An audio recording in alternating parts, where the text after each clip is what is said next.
कैसे हैं आप सभी लोग? I hope you all are fine. बच्चों स्टार्ट करते हैं नेक्स्ट चैप्टर नंबर 11, उपयोगी रबड़। तो रबड़ जो है सभी ने देखी होगी। रबड़ जो होती है, एक तो इरेजर होती है, वो उसे भी रबड़ बोला जाता है। उसके अलावा रबड़ की काफ़ी ज़्यादा चीज़ें मिलती हैं, लाइक टायर होते हैं, है ना। तो बहुत सारी चीज़ें हैं, तो उसी की उपयोगिता के बारे में आज हम डिस्कस करेंगे।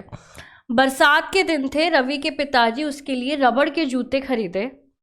वे एक बरसाती भी खरीद कर ले आए, वह भी रबड़ से बनी हुई थी। तो रवि अपनी माँ से बोला, माँ क्या रबड़ का कोई पेड़ होता है क्या? रवि की बात सुनकर पास ही खड़े पिताजी बोले, हाँ बेटा, रबड़ का एक पेड़ होता है। रबड़ के पेड़ से दूध जैसा पदार्थ निकलता है। यह रबड़ के पेड़ के तने में छेद करके निकाला जाता है। एक मिल्की कलर का मिल्की जो है सब्सटेंस निकलता है, जिसे होल करते हैं ट्री में, पेड़ में, और एक लगा देते हैं कंटेनर उससे, और रात भर वो इकट्ठा होता रहता है। तो लिक्विड फॉर्म में वो रबड़ निकाली जाती है पेड़ों से। एक पेड़ से प्रतिदिन लगभग 2-3 किलो दूध निकलता है, और इसी दूध से रबड़ बनाया जाता है। फिर इस रबड़ को कारखानों में भिजवा दिया जाता है, जहां इससे लोगों की मनपसंद वस्तुएं बनाई जाती हैं। रवि बोला, पिताजी रबड़ से जूते, बरसाती के अलावा कौन कौन सी वस्तुएं बनाई जाती हैं? तो पिताजी बोले, रबड़ से साइकिल, मोटरसाइकिल, ट्रक, बस आदि के टायर बनाए जाते हैं। इसके अलावा खिलौने, गुब्बारे, गेंदे आदि बनते ही हैं। पेंसिल का लिखा मिटाने के लिए जो रबड़ होता है, वह भी इसी से बनाया जाता है। पिताजी ने आगे बताया, बेटा रबड़ बहुत उपयोगी है, इसके अनेक गुण हैं। यह हल्का और लचीला पदार्थ है, इस पर पानी का ज़रा भी असर नहीं होता। इसलिए रबड़ से बनी वस्तुएं जो हैं वो कैसी होती हैं? टिकाऊ होती हैं। इतना कहकर पिताजी हाथ मुंह धोने चले गए, मगर रवि की जो जिज्ञासा थी वो अभी खत्म नहीं हुई थी।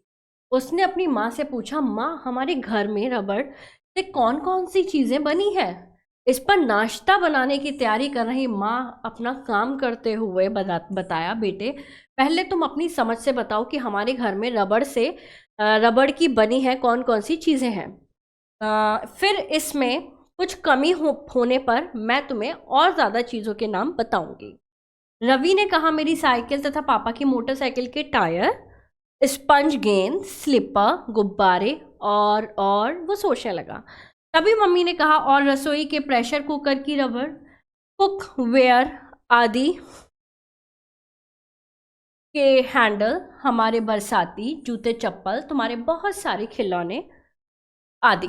तभी पापा बाथरूम से आए और मम्मी ने कहा, अच्छा रवि, अब इस बारे में हम लोग बाद में बात करेंगे। अब तुम हाथ मुंह धो लो और गरम गरम पकोड़े खाओ, बरसात का मौसम है। उसके बाद माँ पकोड़े लाती हैं तथा सभी पकोड़े खाते हैं और आपस में बात करने लगते हैं। तो बच्चों, आपको भी पता चला कि रबड़ जो है पेड़ों से मिलती है, लिक्विड फॉर्म में मिलती है, उससे रबड़ बना के कारखानों में भेजा जाता है। फिर कारखानों से अलग अलग तरीके की चीज़ें जो हमारी उपयोगी हैं वो वहाँ फैक्ट्री में बनाई जाती हैं और फिर वो हम तक आती हैं। ठीक है बच्चों, मिलेंगे नेक्स्ट चैप्टर में। Thank you so much.